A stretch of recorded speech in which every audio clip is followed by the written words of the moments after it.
Alors du buis, ça sent quelque chose de particulier. Ah ouais, c'est fort, moi j'ai tout. Ça sent pipi de chat. Alors, parce que, à mon avis, tu devais avoir des chats qui pissaient dans tes buis. Non. Ouais. Et tu as des larmes qui coulent, et tu dis, essayez de prévenir ma grand-mère, et je savais que ton papa allait être opéré du cœur, je crois. C'est ça. Et qu'il est mort pendant l'opération. C'est ça. Non, justement, j'étais un ado, j'ai pas fait mon adolescence. Oui, non, j'étais plutôt cool, je faisais des petites conneries en douce avec les copains, mais c'était très gentil. Oh là là. Oui, hein. Alors ça, c'est dégueulasse, pardon, excusez-moi. Mais on n'est pas sur du cuir ou de la... Si. Non. Si. C'est du cuir. Non, mais c'est mon côté sadomaso.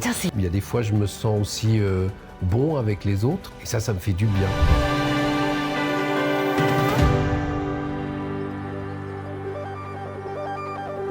Dans le sillage de mon invité aujourd'hui, il y a un parfum d'un homme vrai et profond, d'un comédien bouleversant, aussi bien pour sa simplicité que pour son talent. Il a traversé la comédie, le théâtre et le cinéma. Il a trouvé un équilibre fragile entre la lumière et la pudeur.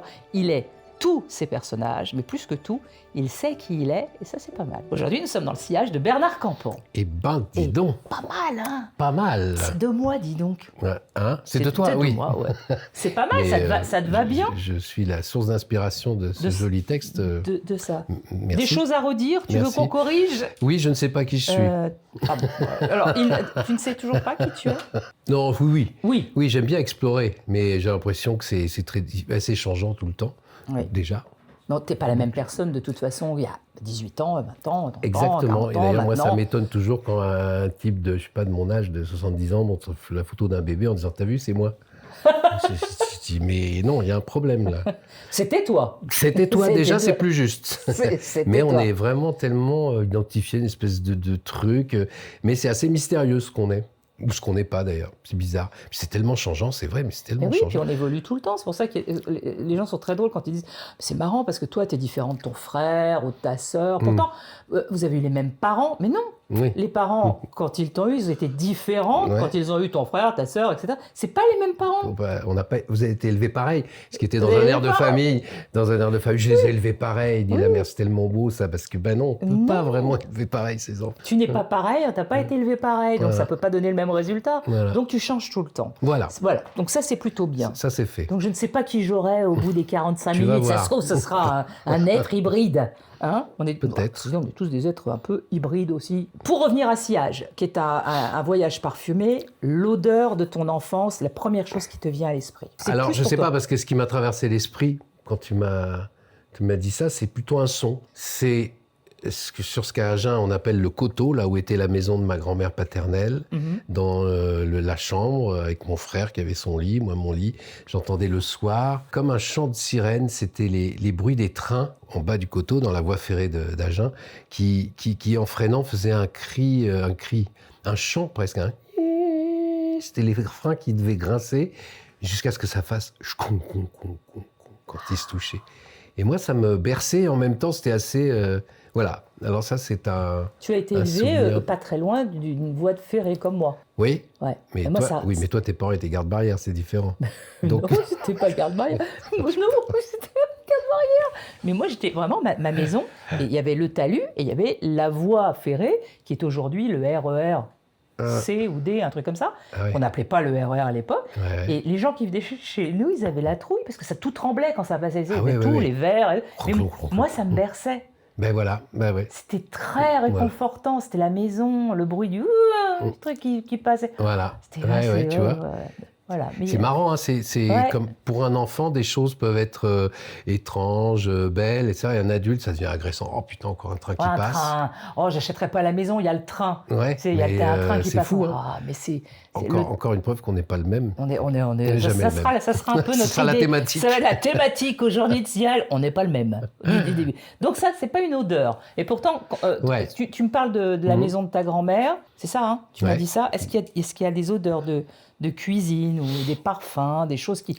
Alors, en réconfortant ou pas, ça peut être des choses où tu te dis c'est pas des choses que j'ai envie de retrouver. Mais tout avait une odeur finalement. C'est vrai que dans cette maison, comme dans toute maison, assez vieille, où on rénovait pas tout le temps, hein, donc les tapisseries prenaient un peu l'humidité. Donc il y avait dans la salle de bain, il y avait un côté un peu, il y avait un peu de moisi, un peu d'humide. Il y avait la cire sur les marches, avec les marches qui grincent quand on montait à l'escalier. Donc c'est de l'odeur et du son, là aussi. Et puis sur la bouffe, non, j'ai pas de... T'as pas de souvenir, j'ai pas une Madeleine de Proust. voilà. J'ai pas là qui me vient, mais ça de peut truc peut-être... d'une popote du dimanche où tu te dis ça sentait bon, c'était quelque chose que j'ai pas retrouvé. Alors, ce qui me revient là, c'est vrai, mais c'était plus le goût. À Noël, comme on était à Agen et que mes grands-parents, et même mon père d'ailleurs était né à Bordeaux, était bordelais d'origine, à Noël, c'était les huîtres avec la petite saucisse, une petite saucisse. On fait ça que dans le sud-ouest, je crois. On fait pas ça vraiment. Non, en Normandie, ils non. ne mettent pas la saucisse dans le huître. Non. Donc il y avait cette petite saucisse avec l'huître. Et ça avait un goût particulier. Et je crois que j'ai jamais remangé des huîtres avec une petite saucisse, et notamment à Noël. Ouais. Mais même pas quand tu retournes. Enfin, j'y suis pas vraiment retourné. Une tournée, on t'a pas servi des huîtres avec une petite saucisse. Je crois pas. Je crois pas. Sinon, je pense que ça m'aurait fait un petit gling. Tu vois, là, tu parles de la maison de tes grands-parents et la maison de tes parents. On vivait en appartement avec mes parents. Quand mes parents ont acheté une maison, moi j'étais déjà jeune adulte, j'étais à Paris, donc je connaissais cette maison, mais elle n'avait pas de... Oui, il n'y a pas de souvenir particulier lié à ça. Je ne pouvais pas y avoir de souvenirs, notamment d'enfance. Ouais. Mais, et l'appartement non plus, ça t'a pas marqué? Et l'appartement, alors moi j'aimais bien vivre en appartement. Et d'ailleurs, quand je me suis acheté une maison avec du terrain, j'ai tout de suite dit « Oh là là, j'espère qu'ils ne vont pas construire là-bas. C'est bon, d'accord, c'est à 200 mètres, mais quand même. » Et un jour, je me suis dit « Mais c'est fou, parce que quand j'étais en appartement, j'avais un voisin au-dessus, à côté, en dessous. » mais c'est pas ton terrain. Ça me dérangeait absolument pas. Alors que dès qu'on achète un terrain, on est là « Oh là là, lui, qu'est-ce qu'il fout là? Il s'approche de la barrière. » On vient tout de suite. Tu as mis tes limites, c'est parce que tu as des limites. Mais j'aimais bien cet appartement, Square Monténia à Tours. J'aimais bien aussi la maison de mes grands-parents du côté maternel, dans un petit village des Hautes-Alpes, où là, il y avait le grenier. Alors le grenier... Ça sent les greniers. Ça sent la poussière. Avec les guêpes, il fallait faire attention aussi, les toiles d'araignée, la poussière, et puis alors, des coffres avec des trucs, on ne savait pas trop ce que c'était, des souvenirs de la guerre, du grand-oncle. Mais ça, c'est des souvenirs de dingue, parce que maintenant, retrouver quelqu'un qui te dit oh, il y a un grenier, devant le grenier, il y en a presque plus. C'est des combles. C'est des combles avec de la mousse pour isoler. Là, c'était pas très isolé. On y allait pour mettre des trucs dedans. C'était pas très solide. Mais avoir encore des coffres ou des choses où on disait non, faut pas trop fouiller là-dedans, on sait pas ce qu'il y a dedans. Parce que c'était certainement des affaires ayant appartenu à des grandes tantes, des grands oncles. Donc fallait pas trop regarder, mais je sais pas bien pourquoi. Et puis il y avait le côté débarras. Il y avait de tout, il y avait plusieurs coins dans ce grenier. Il était grand, le grenier, chez mes grands-parents. Il est toujours, d'ailleurs, cette maison existe. C'est vrai ? Tu la vois parfois ? J'y suis retourné il y a longtemps. Ma tante, la sœur de ma mère, était là. Je suis retourné avec ma fille qui voulait voir cette maison. Qui était une partie de mon enfance, quoi. Tous les étés, on partait là-bas. Ça sent, c'est dans les Alpes, c'est ça ? C'est dans les Alpes, oui. Ça sent les Alpes. Il y a une odeur dans les Alpes. La montagne, le froid, ça a une odeur très particulière. De toutes les herbes. Même la pierre, on a l'impression que ça a une odeur, quoi. Ouais. Tu aurais pu habiter là ? Je sais pas. Si tu n'avais pas fait... Voilà. Alors, parce évidemment, la contrainte, c'est compliqué. Mais... Alors moi, j'aurais aimé habiter là, mais j'aimerais habiter partout, en fait. Moi, je passe dans plein d'endroits, je me dis, oh là là, ça va être chouette d'habiter là. C'est là. Mais j'ai pas de racines profondes dans... j'en parlais récemment, on se disait sans doute que les gens qui habitent une île, par exemple, la Corse, on peut y trouver des racines plus fortes que... moi, j'ai vécu quand même la plupart du temps à Tours. J'ai pas vraiment de racines. Tu te sens pas Tourangeau ? Tourangeau. Alors, tu me diras, maintenant, j'ai passé plus de la moitié, 2/3 de ma vie à Paris. Est-ce que tu te sens parisien ? Parigot non plus. Ou Yvelinois dans les Yvelines. Enfin, j'ai pas de racines, quoi. C'est important ou pas, ça ? Non. Non, voilà. Je le vis bien, mais moi, souvent, j'écoute les gens qui aiment leur région, qui se battent pour leur région, sur la tradition. Je les écoute, je suis un peu intrigué. Je me dis, tiens, je suis pas comme ça. Mais c'est pas grave, hein ? Non. Bon, j'ai quand même vu un psy pendant 10 ans pour ça. Ouais. J'ai pas de... Non, je déconne. Non, parce que moi, toutes mes racines sont en Italie. Mais quand je retourne en Italie, je me sens pas du tout italienne. Hein. De quel coin d'Italie? Les Marches, à côté d'Ancône. Oh là là, alors je te demande comme si je connaissais l'Italie. La botte, c'est sur c'est du côté face à l'Albanie, face à l'Adriatique. Tu vois, tu as Ancône, Falconara, l'aéroport. C'est un petit village dans la montagne. Et pratiquement 90% de ma famille est de cet endroit-là. Ça fait beaucoup, hein. Mais tu as une maison de famille? Non, toute ma famille. Non, mes tantes ont des maisons. Moi, j'ai rien du tout là-bas. Mais quand j'y vais, je me sens pas enracinée. Je veux dire, l'ADN. Boccolini. Voilà, je me sens plus versaillaise, ce qui est très bizarre parce que je suis née à Versailles. Mais je me sens pas non plus versaillaise, tu vois. C'est pas très grave. Est-ce que tu as le souvenir de l'odeur du parfum de ta maman ou de ton papa? Mon papa. Ton papa, vas-y. Mon papa, il mettait alors un parfum comme Pino Silvestre. Encore Tout le monde nous le cite. Non, sans déconner. Je te jure. Catherine Lara parlait de Pino Silvestre et mon papa portait Pino Silvestre. Ah, c'est fou ça. Cette bouteille en forme de cône, de pomme de pain, de pomme de pain. Qui sent très fort le pain. Bah, en tout cas, il a une odeur particulière. Ça. Ouais, et puis après c'est tracé comme ça. Tu sais, ce geste, ce truc-là comme ça. Et quand il arrivait, quand il partait, qu'il faisait la bise, il y avait cette odeur forte comme ça. Et je saurais pas dire l'odeur du parfum de ma maman. Tiens, c'est curieux ça, tu vois. Non. Enfin, je saurais pas dire. Je l'ai pas. Mais elle avait un parfum. Tu te souviens pas l'avoir vu se parfumer? Sans doute, elle devait mettre du parfum. Pas souvent, c'était pas du genre à se parfumer. Mon père, c'était plus le côté aftershave, quoi, son parfum. Ah bah, les hommes, et puis la petite coupure aussi, c'était pour désinfecter la petite coupure. Voilà. Donc, mais maman, non, je me souviens pas. Non. Est-ce que c'est parti, ces parfums-là? Est-ce que parfois tu y repenses? Pinot Silvestre, c'est très dur d'y repenser parce que c'est pas un parfum très commun. Alors, on peut le retrouver dans certaines pharmacies, mais il faut vraiment aller et dévisser. Faire, ça sent mon père. Mais c'est pas des parfums qui passent dans la rue, au travail, ou quelqu'un fait tu sens comme mon papa ou comme ma maman. C'est fini ça.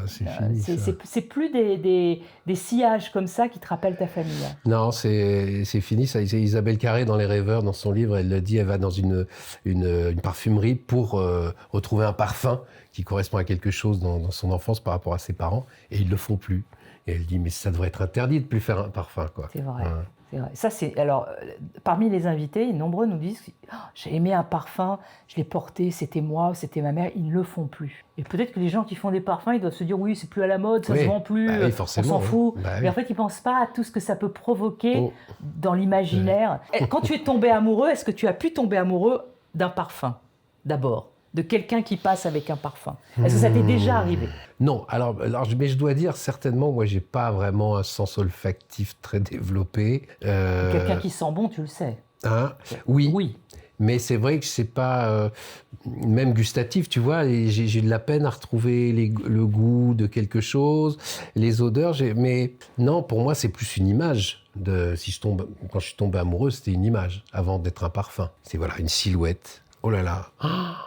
Voilà, tu fais très bien. Souvent des... Tu le fais bien, hein. T'as l'impression que c'est ça fait ça. Oui, c'est l'effet qui se coule, quoi, c'est ça. Et en général, c'était des jeunes filles de mon âge, mais qui avaient un petit côté garçon manqué. Souvent les cheveux courts, un peu comme ça, et je voyais une silhouette. Alors bon, c'était un regard, c'était un sourire, c'était une attitude, c'était plein de choses, mais pas un parfum en premier lieu. D'abord, qu'est-ce que c'est joli cette silhouette. C'est ça que ça imprimait, quoi. Ah ouais. Ça imprimait. Direct. Et des amours que tu as aimé quitter, peut-être tu n'en as pas quitté, j'en sais rien. Moi, j'ai toujours une dizaine d'amours de jeunesse qui vivent avec moi dans ma maison. C'est compliqué. Oui, c'est compliqué, bon. Je comprends que ça doit être... Il y a du monde, quoi. Est-ce que tu en as gardé... Alors, tu as gardé l'image, tu n'as jamais gardé le parfum? Et non. Je ne pourrais pas avoir la mémoire du parfum, déjà ma mère ou une amoureuse. Tu sais que ce n'est pas grave. Non, je sais.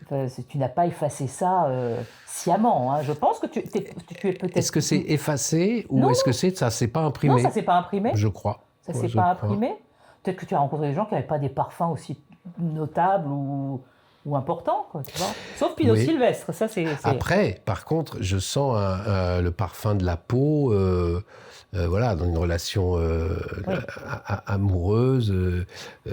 L'odeur de la peau me plaît ou me déplaît, évidemment. Alors, une odeur, on va dire, un peu aigre, un peu, n'est-ce pas ?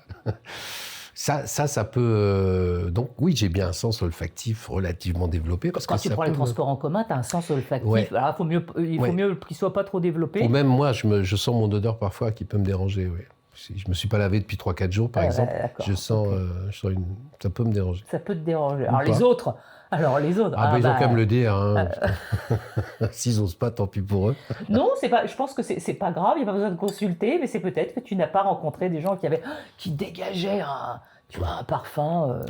Voilà. Peut-être. Ou peut-être que tu es sensible à des choses beaucoup plus ténues, tu vois. Pas forcément des parfums qui sortent d'une bouteille, peut-être des choses...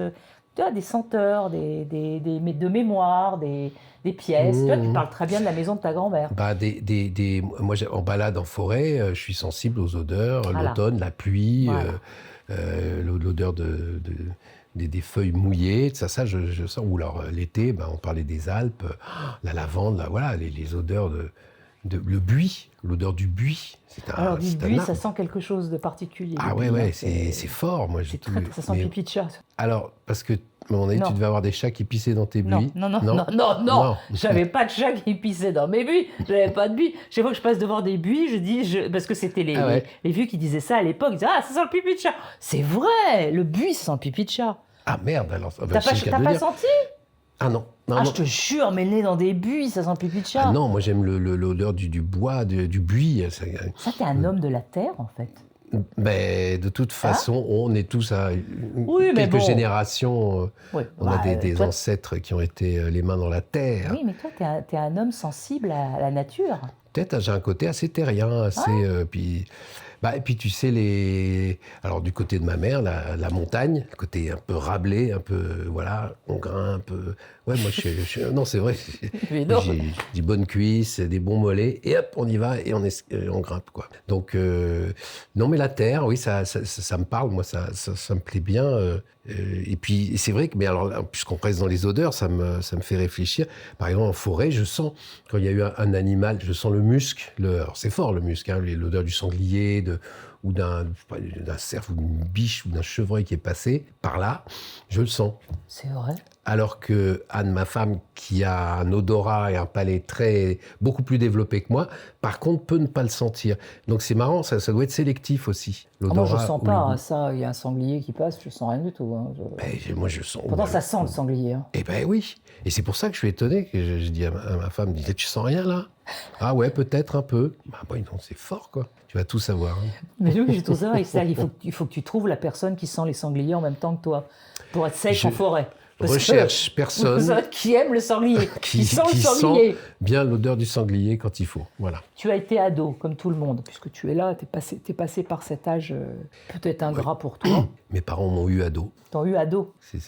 Ok. Non, justement, j'étais un ado.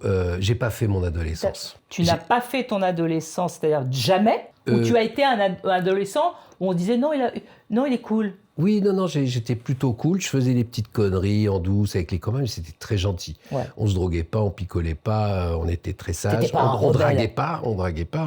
Ah bon ? Ah ouais. Donc j'étais un ado plutôt sage, plutôt créatif. On faisait de la musique, on tournait des films en Super 8, mais j'étais très, très sage. Mon adolescence, je l'ai faite à 30 ans. Là, c'était commençait à être la fiesta, commençait à être n'importe quoi, 25 ans, on va dire. D'accord. 25, 30, mais... 25 ans, c'est quand je t'ai connu ou pas ? Oui, c'est ça, on se connaissait. Oui, c'est ça. Ouais. Là, j'ai dû rattraper mon adolescence. Donc non, mes parents m'ont pas eu ado. Je voulais faire un jeu de mots, mais en y réfléchissant, non, j'étais vraiment sage. Je n'aurais pas fait de misère. Ils sont venus me chercher au commissariat une fois ou deux. Non, une fois. Non, écoute, qu'est-ce que tu avais fait ? Alors, c'est pas la fois où j'avais mis le feu à une maison, ça c'était une autre fois. Mais c'est vrai en plus. Non. Je me contredis. Je te vois pas. Non, c'était avec mon frère pour s'amuser. Une maison abandonnée. On rentre à l'intérieur et on commence à mettre un peu le feu sur les tapisseries. Et à un moment, on peut plus maîtriser, on n'arrive plus à éteindre. Et on s'en va, on s'est éloigné. Puis on a regardé les pompiers arriver, éteindre le feu. Ça, j'ai pas vu, pas pris. D'accord. Mais par contre, On était chez un ferrailleur et on n'arrêtait pas, on cassait des trucs, on fauchait rien, mais on pétait des trucs. Le ferrailleur est arrivé, les copains se sont barrés. Moi, j'ai dit, le mec, on fait rien de mal. Le mec m'a attrapé par l'oreille, par le bras, il m'a emmené au commissariat. Au commissariat. Bon, c'est mon seul fait glorieux de voyou, c'est pas terrible. T'avais quel âge, là? Mais là, voilà, j'étais ado. Oui, bon, le feu quand même. Le feu, mais feu, pas là. volontairement, pas on va mettre le feu. Non, on s'amusait. Puis, mais bon, j'ai dû rayer une voiture ou deux. Parce que plus on attend, Oui, c'est plus ça. la liste est longue. Non, en des fait, canulars. je n'ai rien fait. Alors, il y a le feu, après, j'avais rien, après, j'ai rayé une voiture. T'as rayé volontairement une voiture? Ouais, un jour, je me souviens. Mais après, j'étais mal. J'ai dit, mais qu'est-ce que c'est con ce que je viens de faire pour montrer, pour faire rire les copains, pour frimer. L'émulation de groupe, qu'est-ce que tu veux? Voilà. Alors, on en a fait des conneries, mais en général, on faisait pas de tort. Mais là, oui, un jour, j'ai rayé une voiture. Je suis capable de le faire. Après, je me suis dit, bon, le pauvre type là qui va retrouver sa voiture. Bah maintenant, il t'a retrouvé. Donne-nous la rue. L'heure et l'heure. Donc, tu as été ado. Est-ce que tu n'étais pas dragueur, tu as dit? Non. Jamais. Terrorisé. Ah bah non, je savais pas. Terrorisé? Enfin, terrorisé, je savais pas. Tu draguais pas, tu dansais pas des slows avec les filles. Parce qu'à l'époque, c'était des slows, excusez-nous, mais bon, il y avait des slows. Ouais. Alors si, quand j'ai dansé un slow avec la fille dont j'étais amoureux, c'était terrible parce que j'ai senti, pas tout de suite, parce que c'était quasiment mon premier slow, mais si tu veux, l'écart qu'elle préconisait un peu entre nous deux me faisait comprendre que peut-être qu'elle n'a pas autant envie que moi d'être dans mes bras, que j'ai en tout cas envie d'être dans les siens. Et en fait, après, elle m'a fait merci, elle est partie, et j'ai dit non. Et j'étais très amoureux de cette fille-là. Ma foi, non, j'étais pas dragueur du tout. Je me donnais un personnage, je me suis en terminale. Alors, terminale, en plus, j'avais un an de retard, donc j'avais 19 ans. Donc, on parle d'adolescence, mais j'étais déjà majeur. Un grand ado, quoi. Ouais. Censé être majeur. Je mettais un chapeau, j'avais les cheveux longs, je prenais un air un peu comme ça. Ouais, moi, j'emmerde le monde. Enfin, voilà, je faisais ma petite crise d'adolescence, mais pas plus que ça. Et en fait, par contre, j'étais hyper amoureux d'une fille ou d'une autre, mais je pouvais pas aller la voir, lui dire ouais, tu me plais. Ah non, c'était impossible. J'aurais été... Jamais?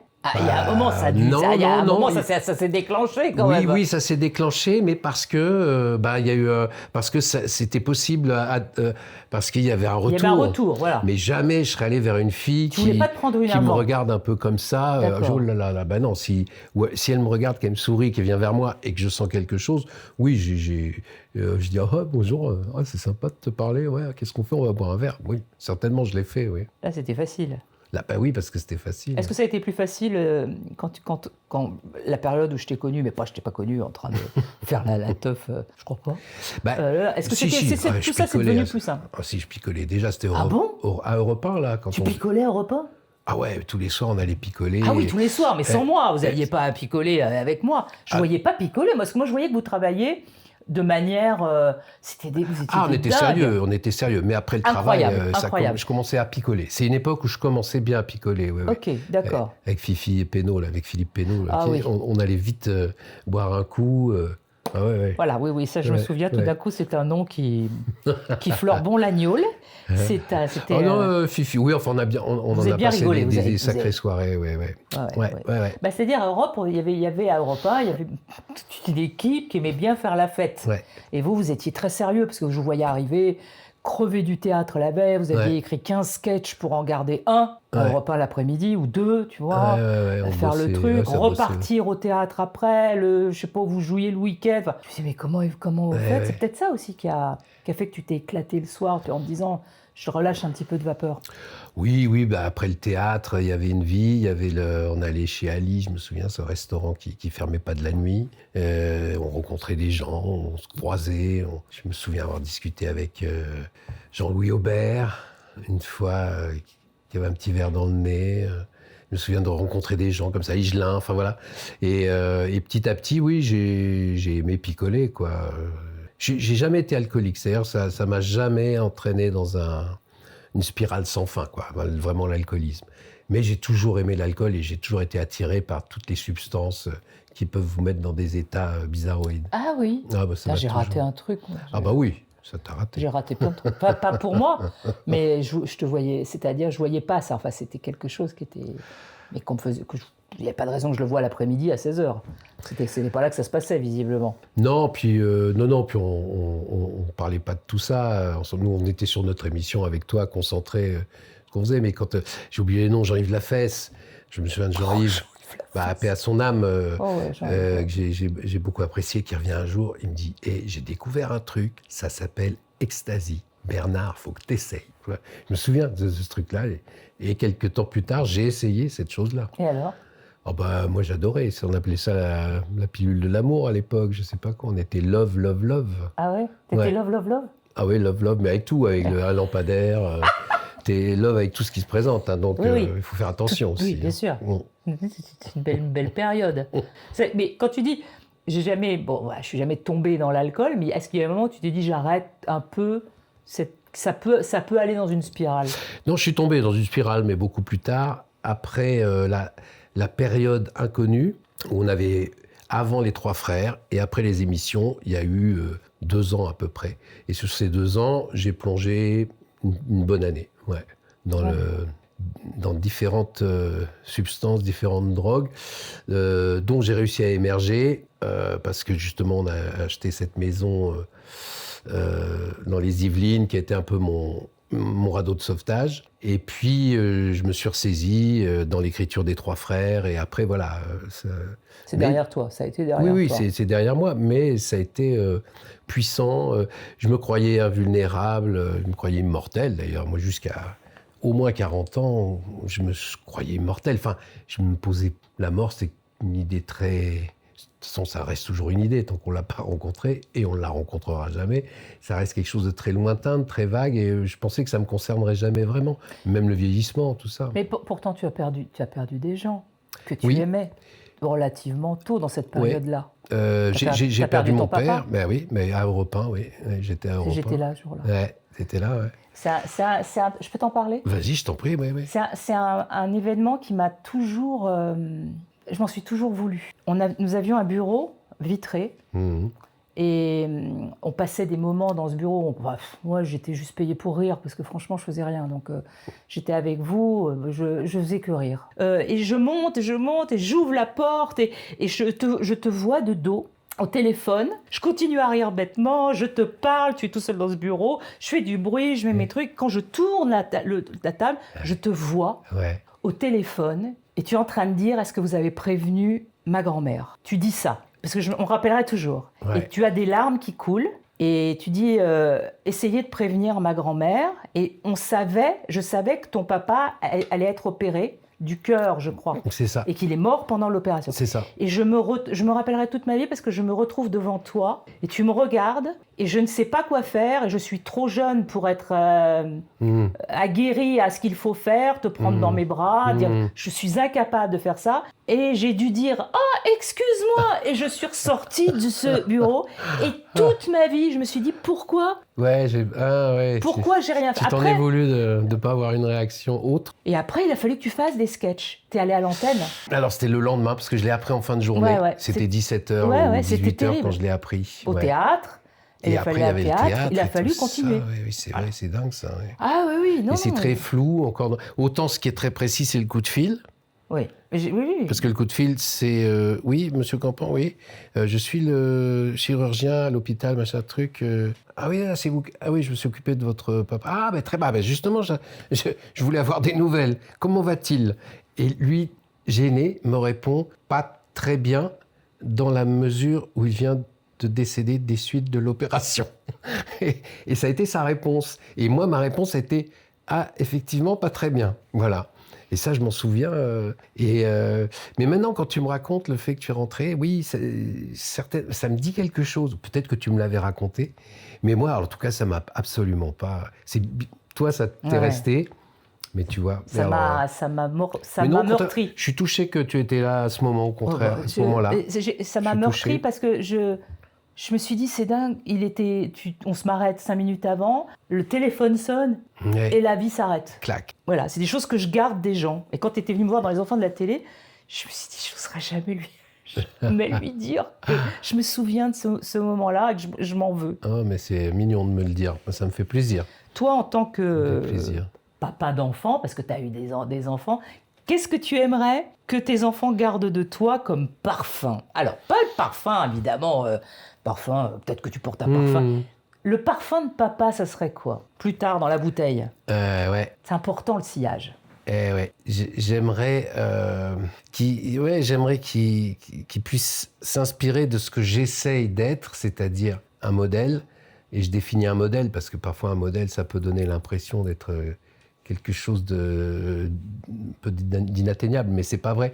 C'est-à-dire ne pas prétendre savoir quand on ne sait pas, pouvoir reconnaître ses torts, pouvoir écouter, se rendre compte qu'on juge, donc essayer de mettre le jugement de côté. Voilà. Il y a de l'humilité autour beaucoup. de ça. Alors l'humilité, dans le sens, puisque c'est l'humilité, comme tu as fait du grec et du latin, surtout du latin d'ailleurs, c'est humus, c'est la terre, c'est les pieds sur terre. L'humilité, c'est finalement rester là, les pieds sur terre, et donc avoir une certaine simplicité par rapport aux choses. Et c'est pas forcément... voilà. Mais c'est oui, une forme d'humilité qui veut dire retour à la simplicité. Si quelqu'un nous dit quelque chose, essayer de l'écouter et de ne pas parasiter avec « Ouh là là, il me dit ça, c'est qu'il pense ça », etc. Essayer d'être... En connexion avec la personne. Donc s'il y avait un parfum, comme tu dis, qu'ils aient le souvenir d'un père qui essaye qui a essayé d'être au plus juste avec les choses, au plus vrai avec les choses. Tu penses que tu as réussi, ça? C'est jamais fini. Oui, c'est en évolution. C'est d'ailleurs, c'est ça qui est bien, c'est qu'on c'est que puis même jusqu'au bout, on peut apprendre ça jusqu'au dernier moment, apprendre. Et on continue d'apprendre ça, oui, parce que c'est jamais fait, c'est jamais... Voilà, ça y est, tac, j'ai trouvé... Arrêté. Non, c'est une direction, c'est un chemin, comme on dit souvent, mais c'est une direction. Alors parfois, on s'en écarte, et alors, mais c'est pas grave, on revient dans la direction, mais on n'est pas arrivé parce qu'on est dans la direction, on est dans la direction, et on continue. Donc, si tu penses au métier que tu fais, ou que tu as fait, alors d'humoriste, de comédien, de metteur en scène, de réalisateur, peu importe... Cuisinier, mais c'est moins connu. Moins connu. Qu'est-ce qui sent faux dans cet univers-là? Parce qu'on dit toujours, ça sonne faux. Mais il y a des trucs qui sentent faux. Qu'est-ce qui sent le plus faux dans tout ce métier-là? Je crois qu'on est tous... on se fait tous ça. C'est un métier où on a besoin... Alors moi, le premier, c'est pour ça, on a besoin de compliments, alors on est toujours dans une surenchère. C'est-à-dire, si on dit, tiens, je t'ai vu dans le film, là... Ouais, t'étais bien, ouais. J'étais bien, comment ça, j'étais bien? T'étais pas mal, t'étais bien. C'est bien, ça, c'est pas bon. Non, t'étais super. Ah, j'étais super, ok. Je t'ai trouvé formidable, t'étais génial. Ouais. On a besoin de ça. Donc on est toujours, quand on tourne un film, on est sur cette émotion-là. Et quand ça se passe bien, c'est pas que ça se passe bien, ça se passe super bien. Enfin, on est dans une surenchère d'émotions, de joie, comme ça. Ce qui s'en faut, c'est le superlatif, en fait, en parlant. Alors oui, on se gruge un peu nous-mêmes, on se leurre un peu nous-mêmes, mais pourtant, je dois bien reconnaître qu'on a besoin d'en passer par là. Donc c'est vraiment en passer par là avec une certaine distance, en se disant voilà, c'est la règle du jeu un peu. C'est ça, c'est la règle du jeu. J-E-U et J-E, c'est on a besoin de... Mais si tu le sais, c'est moins grave finalement. Si tu en es conscient de cette règle-là, voilà. Elle est moins oblitérante, quoi, on va dire. C'est ceux qui n'en sont pas conscients qui c'est plus grave. Ça peut faire très mal, parce que quand on n'en est pas conscient, et qu'une aventure, un film, une pièce se termine, et que on ne se voit plus, ou qu'on ne peut plus se revoir après 2 ans, 3 ans, 4 ans, après avoir vécu un tournage ensemble, avoir été super proches, c'est très difficile, parce qu'on ne sait plus quoi partager. On était sur un... C'est pour ça que je parle beaucoup de camaraderie, moi, dans ce métier. Et on est des camarades, c'est-à-dire qu'on est tous tournés vers un truc, et ensemble, avec le meilleur de nous-mêmes, voilà, on fait quelque chose. C'est de la camaraderie, que je trouve que c'est un joli mot. Mais c'est vrai que l'amitié, c'est... Mais avec Isabelle Carré, tu l'as. On a quand même la sensation, au bout de plus de 25 ans... Pardon, vous avez vécu des belles choses. Des choses formidables, mais c'est vrai qu'avec Isabelle, on ne se voit pas... Mais d'ailleurs, elle me l'a dit, le jour serait bien qu'on se fasse un petit dîner ensemble avec Anne, tous ensemble. C'est vrai, on ne le fait jamais. c'est à travers nos projets qu'on se rapproche, on adore travailler ensemble, on apprend énormément l'un de l'autre. En tout cas, moi, j'apprends beaucoup d'elle. Et c'est toujours un plaisir. Oui, j'ai envie de dire, c'est une amitié. Mais c'est vrai que c'est une amitié qui ne s'exerce pas vraiment en dehors du travail, quoi. Ce qui veut dire que tes amis ne sont pas de ce métier-là. Quelques-uns. Mais ils sont de ce métier, mais on ne travaille pas forcément ensemble. Voilà. Ouais, ça, tu t'entoures pas des gens qui sont dans ton quotidien de travail. C'est ce qu'on appelle ces fameuses familles. On dit beaucoup de choses sur les familles de cinéma, où justement, comme dans toutes les familles, il y a des fâcheries. Et les fâcheries, en général, elles arrivent assez vite avec les insuccès. Quand il y a un succès... Ah oui, tu penses? Ah bah oui, quand il y a un succès, on est tous... Oh là là, qu'est-ce qu'on a été bon sur ce coup-là. Ouais, le film est génial, tout est bon. On est tous bons. Le film marche pas. Ouais, mais c'est ça qui va... Ouais, mais on n'aurait peut-être pas dû... Ouais, mais la musique... Ouais, mais l'affiche... Ouais, mais le truc... Et là...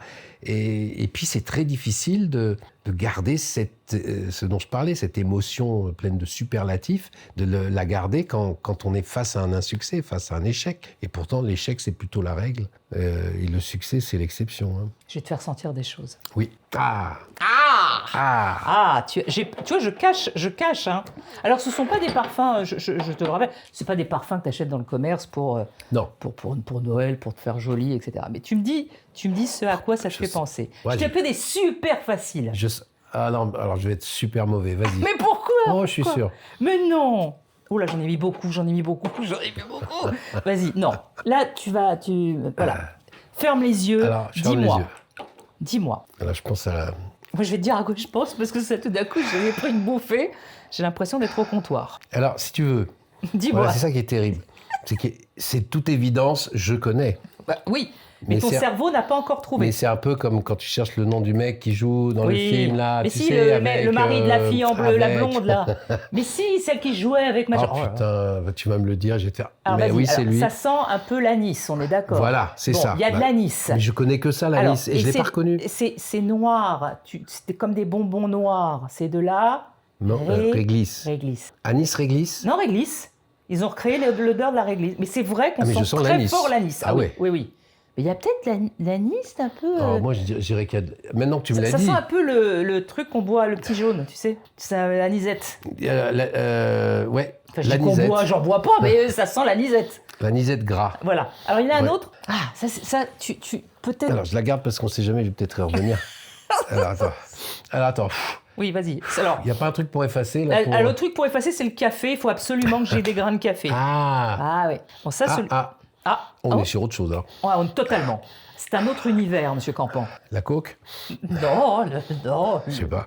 Non, alors, c'est quelque chose de la nature. Toi qui aimes la nature. Oui, c'est ça. Je me sens plus dans la nature. Tu es dans la nature. Il y a des chevaux, peu de doute. Crottin. Je fais très mal les chevaux. Mais non, pas le crottin. C'est pas le crottin. Non, Qu'est-ce qu'ils mangent, les chevaux? Ils mangent c'est du foin. Oui, c'est du foin. C'est du foin, ça? Ouais. Alors, il y a plein de façons de traiter le foin. Non, mais t'inquiète pas. Je serais plus dans le potager, moi, dans le... Ah bon? Tu sais, je serais plus dans les poireaux. Où, ils mangent pas des poireaux, les chevaux? Non, c'est vraiment du foin. T'es sûr? Je crois pas qu'ils mangent des poireaux. Ils mangent des carottes, mais pas... Tu trouves pas le foin? C'est là, je l'ai perdu, là. T'as perdu? Et ça fait... Mais non, mais parce que tu te le mets dans le nez aussi. C'est parce que tu mets la... Oui, c'est une vieille habitude. Mais non, c'est pas ce que je veux dire. Mais tu mets la touche dans le nez. Faut la tenir assez loin. Ça va pas te plaire. Mais ça m'a pas plu. Mais ça, ils ont recréé l'odeur de quelque chose. Oh là là. Oui, hein. Alors ça, c'est... C'est dégueulasse. Pardon, excusez-moi. Mais on n'est pas sur du cuir ou de la... Si. Non. Si. C'est du cuir. Non, mais c'est mon côté sadomaso. Putain, c'est dingue. Personne n'a trouvé. Tout le monde, quand on a fait sentir de leur vie, ça sent mais mauvais. Ouais, je suis un peu dans une bagnole avec du cuir. Ouais. C'est du cuir neuf de voiture. J'avais des fiches. Non, c'est dingue ça. Hein? Franchement, c'est dingue que j'ai trouvé. Hein. Alors, t'as vu comment tu ne trouves pas la note nature, mais tu vas trouver la note fabriquée. C'est-à-dire, la note, ils ont réussi à remettre dans une bouteille le cuir, l'odeur du cuir neuf d'une voiture. D'accord. Je suis plus sensible à l'artificiel qu'au naturel. T'es un être totalement superficiel. Superficiel. Ça, je pense que tu vas le trouver tout de suite. Ça, je pense. Alors maintenant que je suis... Non, mais là, c'est bon. Je suis gonflé à bloc. Là, si tu ne trouves pas, je t'en veux. Non. Attends. Allez, j'oublie. Oublie. Là, et j'y retourne. On a tout en même temps. Oh là là. Non, c'est de la cuisine, là. Oui, alors, oui. C'est du sucré. Oui, c'est du sucré. Tu te mets carrément dans le nez, tu sens Mais plus non, rien. parce que là, Attends, tu veux, là... quand même, ça sent beaucoup. Ah oui, si, ça sent. Oh là là, c'est caramel, du chocolat. Oui, du chocolat. Chocolat? Oui, c'est du chocolat. Chocolat noir. Chocolat. Ah oui, mais... En même temps, il y a un peu de la vanille. T'as senti le cuir neuf avant, ça mixe un peu dans tes... Alors, maintenant, je vais faire cuire... Et si tu secoues les trois, t'as un Oh parfum. là là, putain, c'est horrible. Je trouve que tu es très doué, Bernard. Je suis un nez. Non, c'est incroyable parce que tu n'as pas trouvé le foin, tu n'as presque pas trouvé la réglisse, mais tu as trouvé le cuir neuf de voiture, mais en une seconde. Ah ouais. Ah ouais. Ça sent quoi les quatre Et surtout, surtout pas les autres, j'aurais pas trouvé, mais je me suis pas censuré. J'ai dit vraiment, allez, ça me traverse l'esprit, je le dis. Ça sent le cuir d'une voiture. Je vais dire une connerie, mais tu sais comment on dit ça. Oui. J'ai dit une connerie et c'était pas une connerie. Et c'était pas une connerie. Ah mais les quatre ensemble, c'est horrible. C'est un enfer. C'est entre les chiottes et tu vois. Attends, c'est les chiottes de restaurant parce que t'as la bouffe, t'as quand même le cuir. Non, c'est voilà. Non, les quatre, ça le fait pas du tout. On va le donner à un nez connu qui nous fera un parfum pour toi. Tu joues Jean Valjean. Quand tu te mets dans un rôle historique, est-ce que tu imagines des textures, des odeurs, des bruits, pour te mettre dans le personnage? Ou c'est quelque chose de trop élaboré pour toi? Tu dis non, ça, je suis à l'instinct. Bruit, odeur, tu m'as dit quoi? Bruit, odeur, texture, tu vois, les vêtements, texture, c'est pas les mêmes. Oui, texture, c'est pas les mêmes. Texture, oui. Ben là, par exemple, dans Monseigneur Bienvenu, dans Jean Valjean, j'ai une perruque. La perruque, on l'a travaillée avec la perruquière, de façon à ce que les choses soient filasses, qu'il n'y ait pas trop de volume. La texture est importante. Et alors, les costumes sont magnifiques. Aussi, la texture, oui, c'est important. Moi, ça me permet de me rapprocher du personnage. Si j'avais le curé que je suis, enfin l'abbé que je suis, on va dire, c'est un évêque, mais voilà, c'est un prêtre. Si j'avais eu une texture de soie, enfin des habits trop élaborés, c'était pas le personnage. Donc la texture, oui, c'est important. L'odeur, non, j'y pense pas du tout. Et pourtant, quand on est dans des décors naturels, comme on était pour Jean Valjean, comme par exemple cette grande pièce où il y a l'odeur de la bougie qui éclaire, il y a aussi l'humidité, le feu. Ça c'est important parce que au moment où je joue, oui, j'aime bien être transporté dans une autre époque, entre la cire de bougie et puis la terre battue, tout ça, ça aide. Mais c'est vrai, mais on n'y pense pas. J'y pense pas. J'y pense parce que tu me poses la question. Mais sur le coup, ce n'est pas ça que tu vas mettre en avant en disant oula, il faut que je sente, il faut que je sache. Non, c'est les émotions. Hein. Je veux me sentir dans ce qui pour moi représente, ce qui doit être le personnage, avoir accès à cette intériorité qu'a le personnage, enfin, ou qu'il me semble qu'il a, quoi. Et au théâtre, dans la pièce avec Isabelle. Et oui, mais ça n'en finira donc jamais. Ça n'en finira donc jamais, cette espèce de partenariat. Il porterait quoi comme parfum, le personnage? Moi, je pourrais, je le sais un peu. Il a un côté à porter un... Hugo Boss, c'est ça? C'est pas méchant. T'es dur avec mon personnage. Non, je dis ça. J'en sais rien. Non, Hugo Boss ou quelque chose de très masculin, mais pas Gauthier, quoi. Ouais. Non, je crois pas. Non, mais il va pas aller chercher très loin. Il veut sentir bon, mais c'est bon. Tu vois? Ouais. Et tu sais ce que je mets, moi? Oui, c'est ça. Non. Mais non, je sais pas ce que tu mets. T'as pas senti quand on s'est fait la bise? Bah non, j'étais tellement... T'es impressionné. C'est quoi? J'ai pas senti.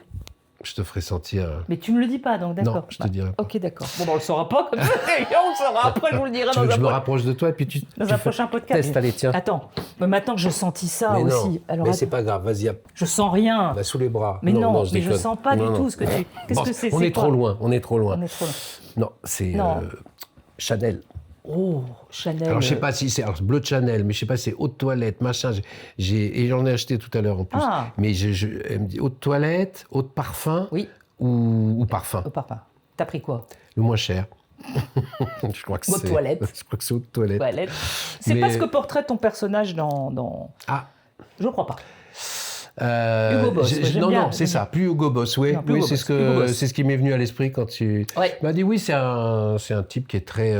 J'aime bien ce personnage parce qu'il y a un peu de moi, ça a des choses qui m'échappent, il y a des choses où je me retrouve.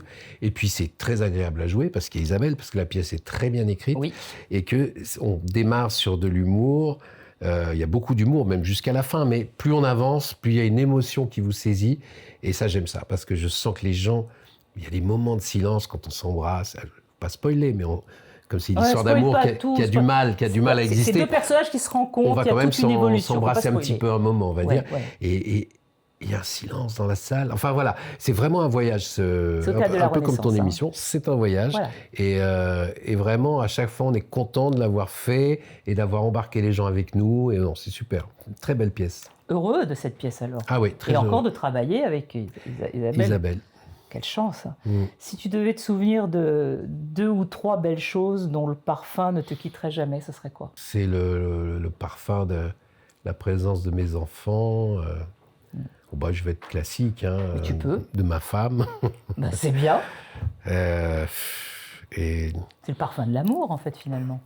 Ouais, et puis des amitiés qui m'ont construit, ouais. Et qui restent? Et qui restent, oui, à partir du moment où ça te construit. Plus que les amitiés, tout d'ailleurs. Moi, je pense qu'on se construit avec tout ce qu'on rencontre, même ce qu'on veut l'éviter, ça, d'une certaine manière, en l'évitant, ça nous construit d'une autre façon. Donc là, on se construit avec la vie et le parfum de la vie, voilà ce qui me resterait.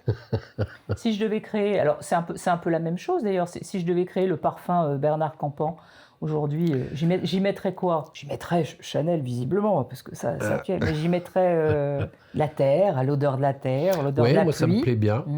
L'odeur de... après, je ne sais pas, parce que moi, je suis un peu... Là, je ne saurais pas te dire. C'est plus à toi de me dire. Ah, tu penses que je te connais aussi bien pour créer le parfum? Je ferais quelque chose de très organique. Organique? Ouais, quelque chose de pas du tout fabriqué. Quelque chose Tant mieux, parce que souvent, je me ressens comme étant un peu trop cérébral, et où on me pense d'ailleurs souvent, on me dit oui, tu dois être un peu intellectuel. Ça veut dire que tu peux être un peu chiant. Ça veut dire que les gens n'osent pas te dire t'es chiant. Alors que je suis pas. Non, mais je suis pas, non. T'es un télo, toi, t'es chiant. Non, je suis pas un télo. Je suis pas un intello. J'aurais aimé être. Mon père était un intellectuel, ma mère moins, mais elle était très cultivée. Mes parents étaient cultivés. Non, c'est plus la culture. Là, moi, j'aimerais être plus cultivé que je ne suis. J'aimerais toujours être autre que je ne suis, moins, mais autre chose. Et puis finalement, le soir en me couchant, je me dis bon, c'est déjà pas mal. Là où tu en es finalement, le parfum de Bernard Campan, de tout son parcours, est-ce que tu l'as aimé? Il y a des moments non, forcément. Bien sûr, je l'ai même détesté ce parfum de moi-même. Mais par exemple, dans mon métier, j'arrive parfois à me regarder, pour parler de Valjean, je trouve que j'ai fait du bon boulot. Et je regarde ce mec-là qui joue cet évêque et je me dis, ah ouais, c'est sympa, c'est pas mal, j'y crois. Donc il y a vraiment voilà, puis il y a des fois, je me sens aussi bon avec les autres et ça me fait du bien. Bon, l'autre jour, hier, c'est une femme qui m'a demandé si je pouvais faire une petite vidéo pour ma mère qui est très malade. Et ça m'a touché parce que j'avais le temps, je me suis enfermé au calme et puis j'ai dit un petit mot pour cette dame. Et voilà, et quand j'ai rendu le téléphone à sa fille qui m'avait demandé ça, était très touchée. Et je me suis dit, voilà, j'ai fait un truc bien. Donc dans ces moments-là, on a un bon parfum de soi-même. Mais voilà, dans l'ensemble, je dirais, bon, ma foi, c'est pas si mal. Mais souvent me reviennent le tort que j'ai pu faire à des gens. On fait du tort sans arrêt, on peut pas, c'est obligé. On est obligé de faire du tort aux autres. Mais on fait aussi du bien, donc l'un dans l'autre. On n'est jamais parfait. Le parfum, c'est l'imperfection. C'est ça qui est joli. Sinon, c'est très ennuyeux. Le parfum, c'est rechercher la perfection en admettant qu'on ne l'aura jamais. On ne l'aura jamais. Parce que celui qui dit « je me parfume à la perfection », c'est épouvantable. C'est chiant. C'est chiant. En tout cas, moi, je voulais te dire un grand merci d'avoir partagé ces quelques minutes avec moi et d'avoir partagé tous ces souvenirs dans Sillage. D'avoir senti les bonnes odeurs de cuir. De cuir. Je suis content d'avoir 1 sur 4. Il y en a sur 4, mais 1 sur toi. Il y en a 4 sur personne. Voilà, mais c'est très complet. Merci à toi. Merci à toi, c'est super agréable. Et puis ça me fait vraiment plaisir. Moi aussi. Merci pour ce souvenir. On ne se revoit pas souvent, on se voit tous les 40 ans à peu près. Non, mais ça fait des belles rencontres. Merci pour Un pas de côté. Merci pour tout ce que tu vas faire dans Jean Valjean. Et, on a hâte. Merci pour tout, quoi. Souvenir des belles choses. C'est un très beau parcours qui sent très très bon. En tout cas, qui sent Pour celui qui l'a reçu, très très bon. Tu peux être fier. Voilà. Merci ma petite Laurence. Parfumer un petit peu. Merci à toute l'équipe Merci tout le monde, qui a préparé le podcast avec moi, qui a préparé Sillage, à Régis, à Eric, à Isabelle, à Fanny. Et puis, je vous mets bien sûr toutes les références dont on a parlé dans les coms. Comme ça, vous pourrez me laisser vos commentaires et les commentaires sur Bernard Campan, évidemment. Et je remercie aussi, évidemment, ceux qui nous accompagnent pour cet épisode, c'est Orisa et Legrand qui sont avec nous. Sentir bon, très belle maison depuis 1720. Tu te rends compte, j'étais pas née. Incroyable, ça est magnifique. Allez les voir et allez sur leur site orisaparfum.com. Vous aurez aussi la description dans les commentaires. Et on se retrouve soit sur les réseaux sociaux, sur Insta, je vous mettrai des petites news. Et puis sur TikTok, on se parlera en live. Comme ça, vous me raconterez. Vous voulez savoir comment ça s'est passé avec Bernard. Et je veux les photos et je veux des vidéos. On fera tout ça. Je vous embrasse. À bientôt.